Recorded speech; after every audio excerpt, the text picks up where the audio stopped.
Hello everyone, this is Amit Gupta and you are watching my channel Easy English। आज के इस video में हम टाइम एंड टेंसेस का थर्ड पार्ट यानी कि फ्यूचर टेंस कवर करेंगे। इसके दो पार्ट प्रेजेंट टेंस और पास्ट टेंस को ऑलरेडी मैं कवर कर चुका हूँ, जिनके वीडियोस मैं ऑलरेडी अपलोड भी कर चुका हूँ यूट्यूब पर। तो आज का हमारा टॉपिक है फ्यूचर टेंस। चलिए आइए उस पर चलते हैं, लेकिन उसको जानने से पहले एक बार टाइम और टेंस के बारे में फिर से जान लेते हैं। तो टेंस जो होते हैं वो मेन टाइप से 3 प्रकार के होते हैं। मुख्य रूप से कितने प्रकार के होते हैं? 3 प्रकार के होते हैं, जो कि स्टेटमेंट या सेंटेंस में इंसिडेंट या कोई घटना या फिर कोई एक्शन या कार्य कब घटित हुआ है उसके बारे में एक आइडिया देते हैं, यानी कि वो प्रेजेंट, पास्ट या फ्यूचर में घटित हुआ है। तो आज का हमारा टॉपिक है फ्यूचर टेंस। तो सबसे पहले हम सिंपल फ्यूचर को देखते हैं। Simple future tense is use to express the actions in the future, यानी भविष्य में होने वाले कोई भी कार्य को फ्यूचर सिंपल टेंस के द्वारा दर्शाया जाता है। These can be decisions, assumption और प्रेडिक्शन। ये डिसीजन हो सकते हैं, एजम्पशन हो सकते हैं और प्रेडिक्शन हो सकते हैं। For example, it will be summer soon, यानी कि आगे गर्मियाँ होंगी, जल्द ही गर्मियाँ होंगी। तो कहीं ना कहीं ये अजम्पशन या प्रेडिक्शन किया गया है।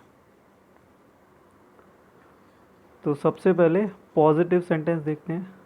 तो स्ट्रक्चर में हमारे पास होगा सब्जेक्ट, उसके बाद विल या शैल, दोनों में से कोई एक, बेस फॉर्म यानी मेन वर्ब की फर्स्ट फॉर्म होगी और ऑब्जेक्ट होगा।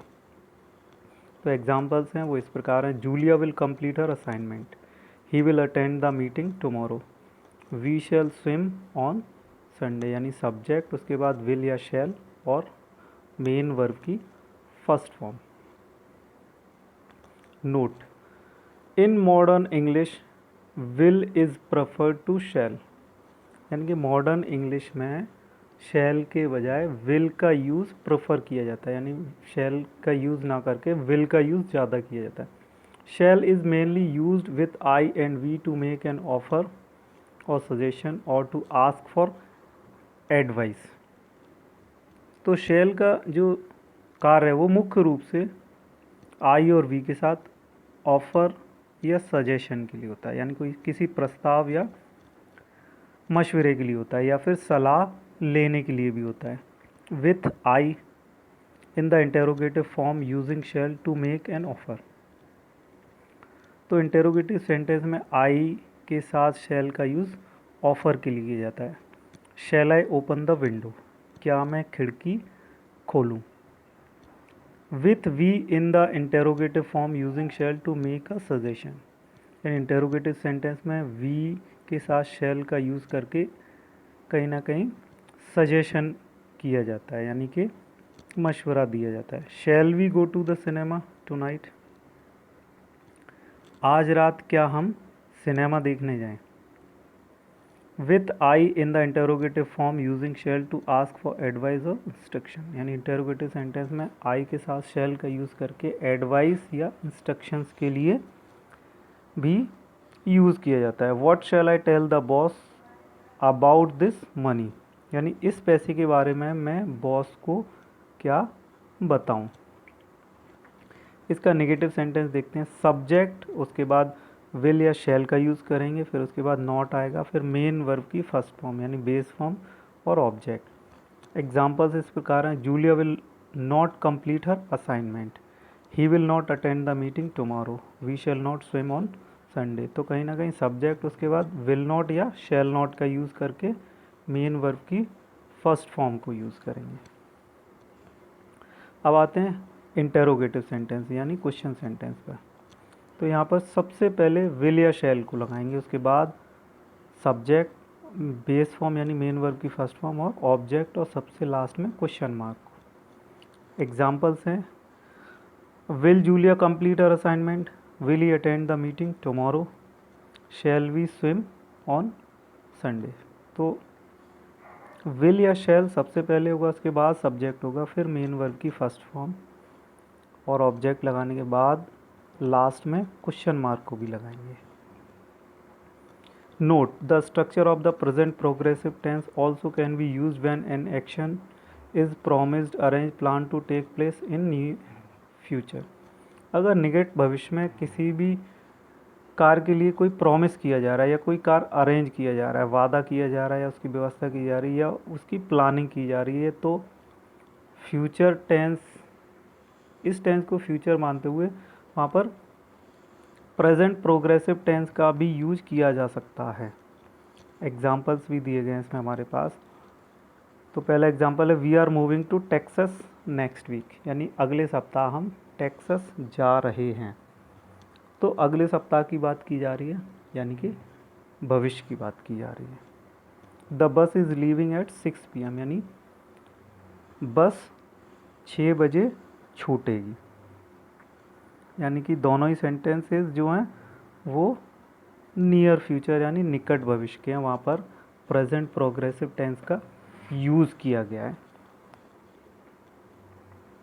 फ्यूचर कंटिन्यूस टेंस, इसको कवर करते हैं। Future continuous tense expresses the action that will be ongoing at some time in the future, यानी कि भविष्य में कोई भी ऐसा कार्य जो जारी हो तो उसको दर्शाने के लिए फ्यूचर कंटिन्यूस टेंस का यूज़ करेंगे। It is also called future progressive tense, इसको फ्यूचर प्रोग्रेसिव टेंस भी बोला जाता है। तो एग्जाम्पल है हमारे पास I will be studying in this college, मैं इस कॉलेज में पढ़ रहा हूँगा। इसका पॉजिटिव सेंटेंस इस प्रकार से होगा, जो स्ट्रक्चर है उसको देखते हैं। सबसे पहले सब्जेक्ट, उसके बाद विल या शैल दोनों में से कोई एक, फिर बी और प्रेजेंट पार्टिसिपल यानी मेन वर्ब की फर्स्ट फॉर्म में ING और object. It will be raining all day tomorrow, she will be learning French, we shall be swimming on Sunday. तो सबसे पहले सब्जेक्ट, उसके बाद विल बी या शैल बी और मेन वर्ब की फर्स्ट फॉर्म का यूज़ करेंगे, उसमें ING लगाएंगे। नेगेटिव सेंटेंस देखते हैं इसका। तो सबसे पहले सब्जेक्ट होगा हमारे पास, उसके बाद विल या शैल का यूज़ करेंगे, दोनों में से कोई एक, फिर नॉट और बी, फिर प्रेजेंट पार्टिसिपल यानी मेन वर्ब की फर्स्ट फॉर्म में ING। एग्जाम्पल्स हैं it will not be raining all day tomorrow, she will not be learning French, we shall not be swimming on Sunday. तो सबसे पहले subject, उसके बाद विल नॉट बी या shall not B, फिर main verb की first form में ING। इसका इंटेरोगेटिव सेंटेंस देखते हैं फ्यूचर कंटिन्यूस का। तो सबसे पहले जो होगा वो विल या शैल, यानी कि हेल्पिंग वर्ब पहले ली जाएगी, विल शैल दोनों में से कोई एक, फिर उसके बाद सब्जेक्ट, फिर बी, फिर प्रेजेंट पार्टिसिपल यानी मेन वर्ब की फर्स्ट फॉर्म में ING और सबसे लास्ट में क्वेश्चन मार्क दिया होगा। एग्जाम्पल्स हैं will it be raining all day tomorrow, will she be learning French, shall we be swimming on Sunday. तो सबसे पहले हेल्पिंग वर्ब विल या शैल दोनों में से कोई एक, फिर सब्जेक्ट बी और उसके बाद वर्ब की फर्स्ट फॉर्म में ING। अब आते हैं फ्यूचर परफेक्ट टेंस पर।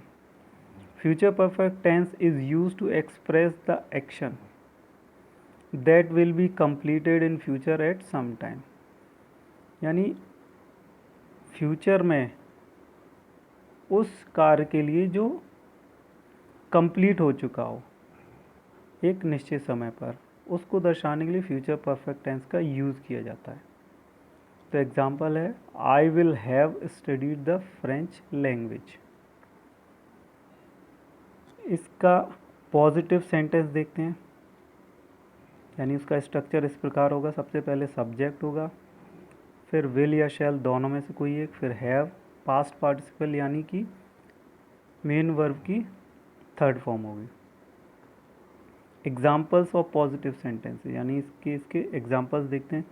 ही will have locked the door, she will have studied the grammar rules, we shall have swum in the river on Sunday. तो सबसे पहले सब्जेक्ट, उसके बाद विल हैव या शैल हैव और मेन वर्ब की third form. Negative sentence देखते हैं।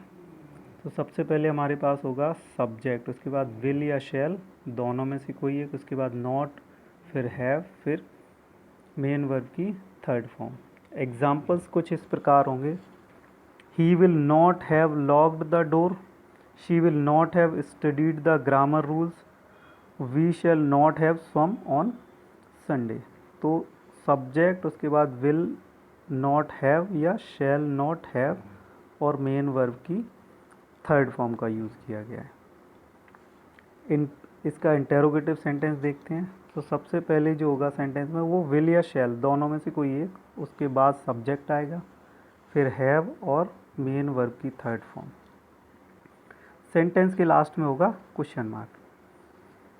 Will he have locked the door, will she have studied the grammar rules, shall we have swum in the river on Sunday.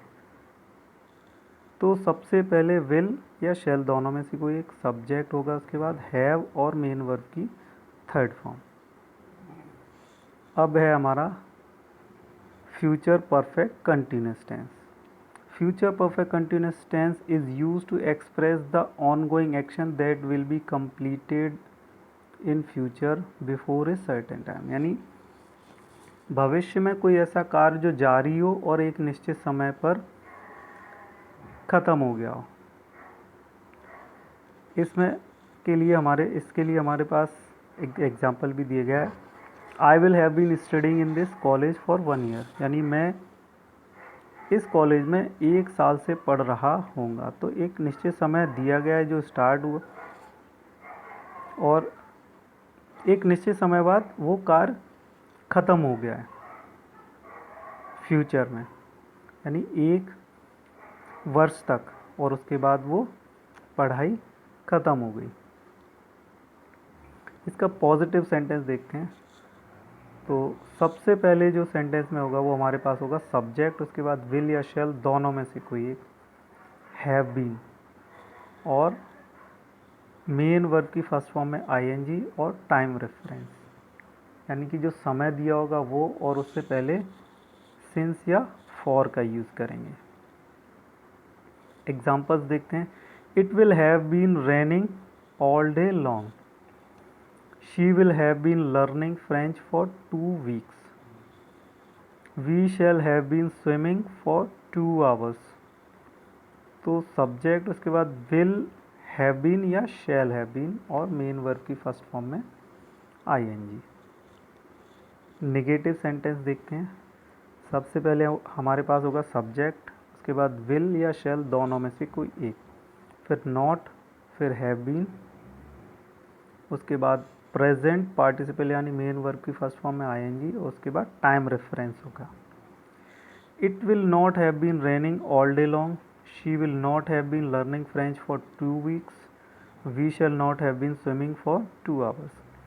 Subject और subject के बाद will not have been या shall not have been, फिर main verb की first form में ING. इसका interrogative sentence कुछ इस प्रकार होगा। सबसे पहले होगा हमारे पास विल या शैल, हेल्पिंग वर्ब दोनों में से कोई एक, उसके बाद सब्जेक्ट, फिर हैव बीन और मेन वर्ब की फर्स्ट फॉर्म में आईएनजी, उसके बाद टाइम रेफरेंस और लास्ट में होगा क्वेश्चन मार्क। एग्जाम्पल्स कुछ इस प्रकार हैं। Will it have been raining all day long, will she have been learning French for 2 weeks, shall we have been swimming for 2 hours। तो सबसे पहले जो है वो हेल्पिंग वर्ब है, यानी विल या शैल दोनों में से कोई एक, फिर हमने सब्जेक्ट लिया है, उसके बाद हैव बीन और मेन वर्ब की फर्स्ट फॉर्म में आईएनजी। तो ये था आज का हमारा एक्सप्लेनेशन फ्यूचर टेंस के लिए, जिसमें हमने फ्यूचर टेंस के चारों पार्ट यानी future, simple, future continuous, future perfect और फ्यूचर परफेक्ट कंटिन्यूस को एक्सप्लेन किया है। आशा करता हूँ आज का जो एक्सप्लेनेशन है वो आपको पसंद आया होगा। So please keep watching my YouTube channel, my videos. इसको लाइक और सब्सक्राइब करते रहिए और इसके साथ ही बेल आइकन है उसको भी क्लिक कीजिए ताकि आने वाले जो वीडियोस हैं वो आपको उसका नोटिफिकेशन मिलता रहे।